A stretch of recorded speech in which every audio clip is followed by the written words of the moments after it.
Hello everyone, welcome back to our channel Foodtechinsight. This video is the last part of carbohydrate series. In this series, we have covered the basic of carbohydrates, its types, its structure and different functional properties. In this last part, we'll cover how carbohydrate act as a preservative, how it plays a role in fermentation and involved in sensory properties. In the previous video, we have covered all these topics. Now today's topic will be preservation, fermentation and sensory properties. So let's start. How does sugar preserve food? Sugar is normally known as a natural preservative.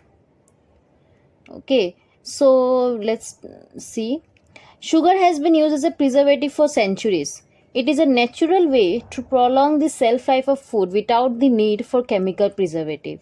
So let's see how actually sugar act as a preservative.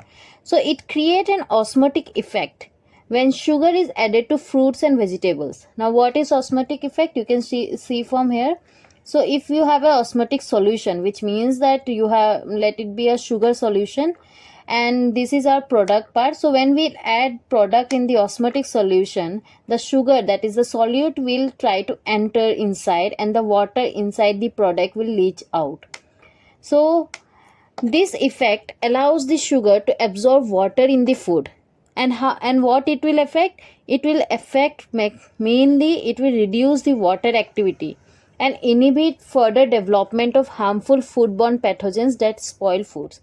So this water activity plays a very important role in the shelf life of the food and also the growth of the microorganisms. So normally we know that if the water activity is less than 0.6, then we can say that our food cannot be spoiled by the microorganism. But if the water activity is greater than 0.6, there is a chances of bacterial growth, yeast and mold, etc.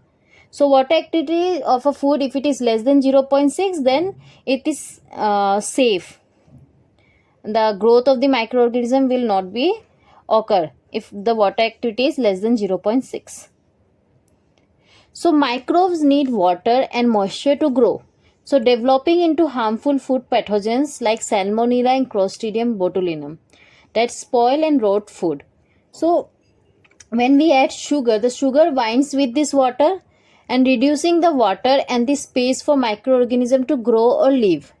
So raw sugar or a table sugar is mainly used for food preservation. So here what is happening? We'll restrict the water to come in contact with the microorganism. When we'll add sugar, this sugar will bind with the water and the space between this water and the microorganism will reduce and the growth of the microorganism will be reduced. So normally a raw sugar or a table sugar is used for the food preservation. It can be used in crystallized or liquid forms such as syrup, honey or molasses. So for example, when you make jam or jelly, you add sugar to the fruit, right? The sugar absorbs some of the water in the fruit, making it more difficult for bacteria to grow and spoil the fruit. How? Because it will reduce the water activity. This is why jams and jelly can be stored at room temperature for long period of time without spoiling. So we can use sugar to preserve different types of foods in different ways. Here you can see jams, jellies, marmalades, fruit bars or leather, fruit toffee, candied fruits, glazed fruits, brine fruit or meat to retain the texture of frozen fruits and vegetables. So here sugar is used as a preservative. And mostly if sugar is there, then there is no use of chemical preservative. So what are the advantages of using sugar as a preservative? This sugaring will help preserve the flavor, texture and color of the food. So as I mentioned before also that sugar will act as one of the function is the regarding the sensory properties, like it will improve the flavor, texture or the color of the food. Helps to form the gel in jams and jellies. Prevents microbial activity as it reduces the water activity. This form of preservation does not destroy the nutrients. This is very important to know because mostly many preservatives are like there are different way of preservative, like if you are adding a chemicals or any treatment like thermal treatment, so there will be an effect in the nutrient of the that product. But when you are using a sugar, it's a natural preservative, so it will not affect the nutrient of that particular food product. It is easier and quicker than other preservation.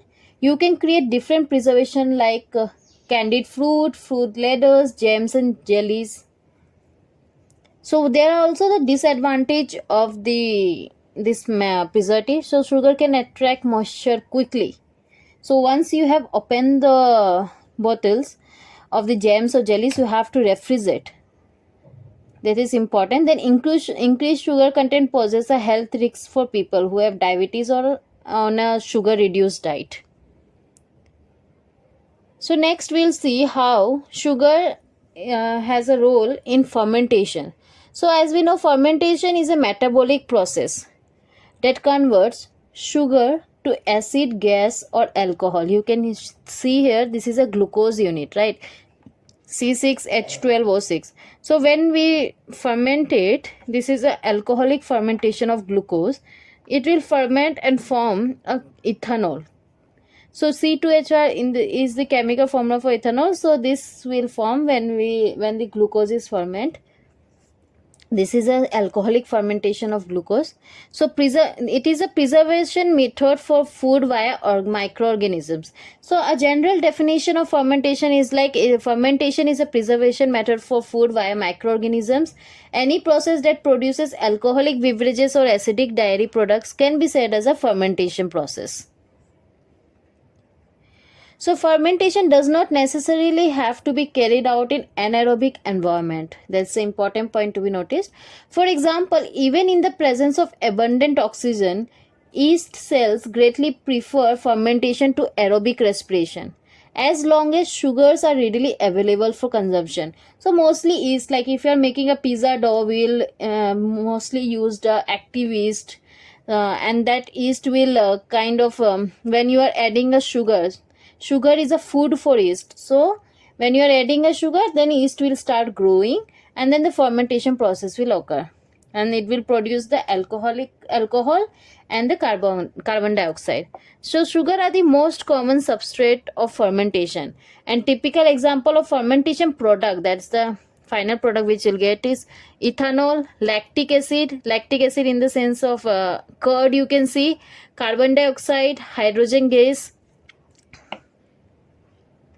So what kind of products are they are fermented product when available in the market, like wine, beer, lactic acid, vinegar, yogurt, cheese, kimchi, pepperoni. So fermentation is act as a food preservation technique. How? It is a chemical process in which bacteria and other microorganisms break down starches and sugars within the food, possibly making them easier to digest. It results in a product that is filled with helpful microorganisms and enzymes. Like if you are when you are getting a curd, it contains a very good gut bacteria, that is probiotic, that is lactic acid bacteria. So a helpful microorganisms and enzymes fermentation will result in your final product as a natural preservative, which means that fermentation food can last a long time. So fermentation is important to the baking industry. Why? Because it is the process that yeast uses to produce the bubbles of carbon dioxide that makes the dough rise. And for yeast, what is required? Sugar is required. So fermentation is important in wineries and breweries because yeast uses fermentation to produce alcohol.